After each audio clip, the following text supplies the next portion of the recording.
Ұзақ жылдар бойына қарамағындағы елін әділеттікпен басқарған патша қайтыс болған соң, патша тағына оның мұрагері баласы отырады. Басына патша тәжін киген жас жігіт бірнеше күннен соң сарайындағы бүкіл уәзірлерін шақырып алып, ертең барлығыңызда қыздарыңызды менің алдыма алып келесіздер.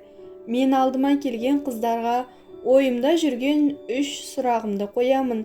Кімде-кім менің қойған сұрақтарыма дұрыс жауап берсе, мен сол қызды өзіме өмірлік жар етіп аламын дейді. Патшаның аузынан шыққан жарлығы екі болмайды. Ертеңіне әдемі киінген уәзірлердің қыздары патша сарайына түгел жиналады. Көркемдігі бірінен бірі өтетін, қаздай тізіліп тұрған сұлу қыздардың алдына келіп, беттеріне ойлана қараған жас әмірші: менің сіздерге қояр 3 сұрағым мынадай. Машриқ пен мағриптің арасы қанша? Жер мен көктің арасы қанша? Өтірік пен шындықтың арасы қанша? 3 күннің ішінде менің осы сұрақтарыма дұрыс жауап берген қызды мен өзіме некелеп аламын деп жарлық шашады. Сарайға жиналған уәзірлердің қыздары жас әміршінің аузынан шыққан бұл сұрақтарға лайықты жауап таппай қиналады. Қыздарына жәрдем бермек болған уәзірлердің өздері де патшаның сұрауларын шеше алмай тығырыққа тіреледі. Уәзірлер мен қыздарының ақылды патшаның қойған сұрақтарына жауап бере алмай қиналып жатқаны туралы хабар ел ішіне желдей есіп кетті.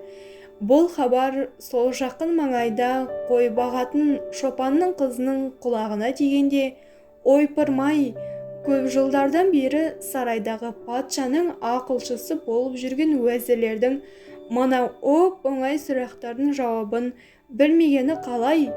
Мұның өзін естіген құлаққа ұят-ау. Қой, ендеше өзім барып, осы сұрақтардың жауабын айтайын деп патша сарайына бет алады. Патша шешімін таппай жатқан өзінің сұрақтарына жауап беруге бір шопанның қызы келіп тұрған естігенде қуанып кетеді. Сарай қызметшілері кідіртпестен жауап беруге келген қызды патшаның алдына алып барады. Қаршадай қызды көргенде сарай ішіндегілер аң-таң боп, шыбынның ызыңы естілердей тыныштық орнай қалды да, барлығы оған құлақ түреді. Сіздің бірінші сұрағыңыз: Машриқ пен мағриптің арасы бір күндік жол. Себебі шығыстан шыққан күн батысқа барып батқанша бір күн уақыт өтеді. Ал жер мен көктің арасы 2 ақ елі.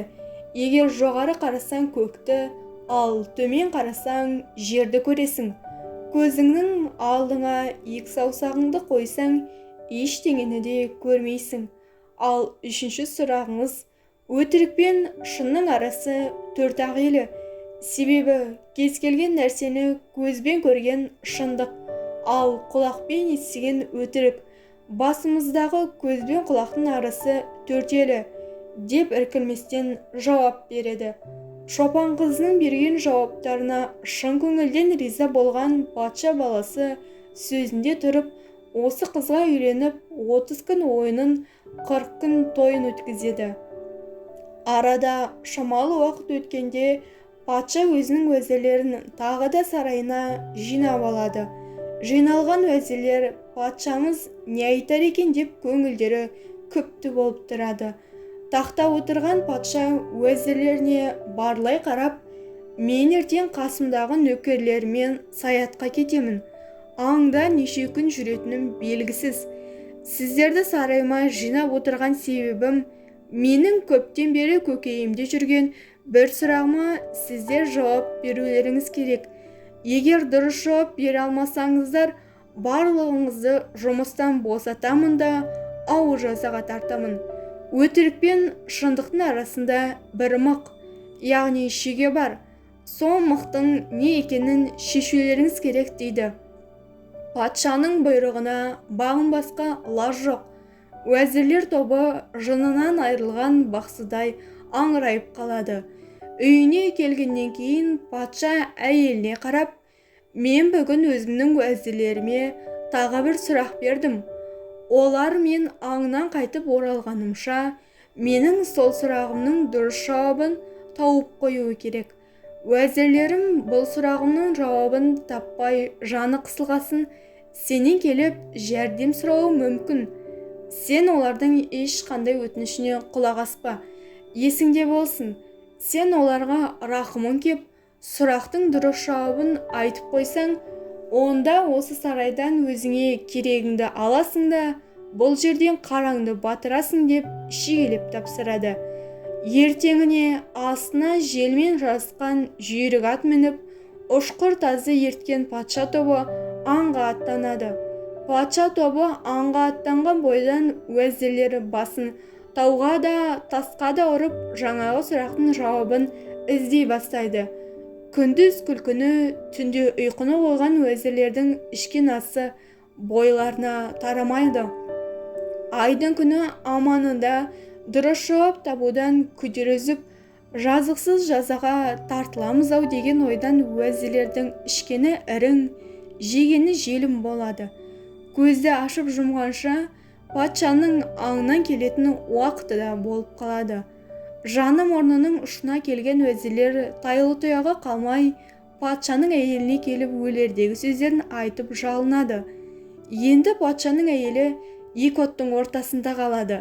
Уәзірлерге жаны ашыған патшаның әйелі өтірік пен шынның ортасындағы мықтың тіл екенін айтуға мәжбүр болады. Патша аңнан қайтып келгесін уәзірлер берілген сұрақтың жауабы тіл екенін айтады.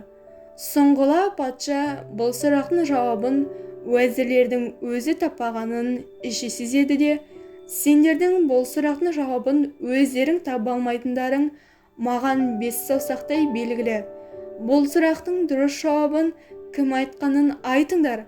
Маған шындарыңды айтпасаңдар, барлығынды дарға тартуға әмір беремін деп қорқытып, уәзірлердің екі аяғын бір етікке тығады.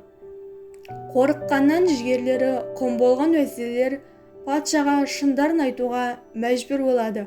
Ашуға булыққан патша әйелін шақырып алады да, сен менің айтқаныма құлақ аспай, сау басыңа сақина сатып алдың ғой.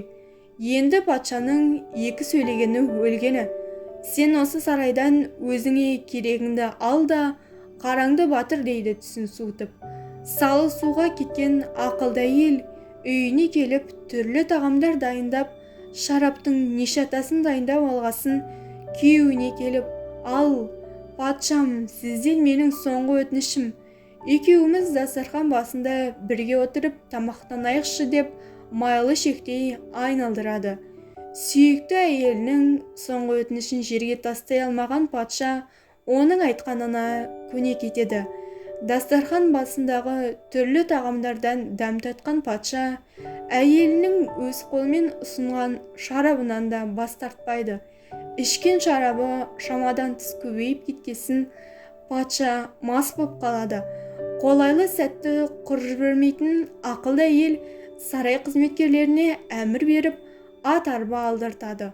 Арбаға жайлы төсек салдатқан әйел мас патшаны арбаға жатқызып қаладан шығып кетеді. Бір кезде мастығынан айқан патша көзін ашып, өзінің қаладан алыс жерде арбаның үстінде жатқанын байқайды. Патшаның көзін ашқанын сезген ақылды әйел, тақсыр, сіз маған уәзірлерге берілген сұрақтың шешуін айтып қойсаң, сарайдан өзіңе керегіңді алып шығып кетесің деген едіңіз.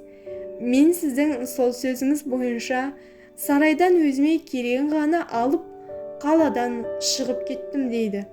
Патша болса, өзінің ақылды әйелінің мынадай тапқырлығына шын көңілден риза болып, екеуі шаһарға қайтып барып, бақытты өмір сүрген екен дейді.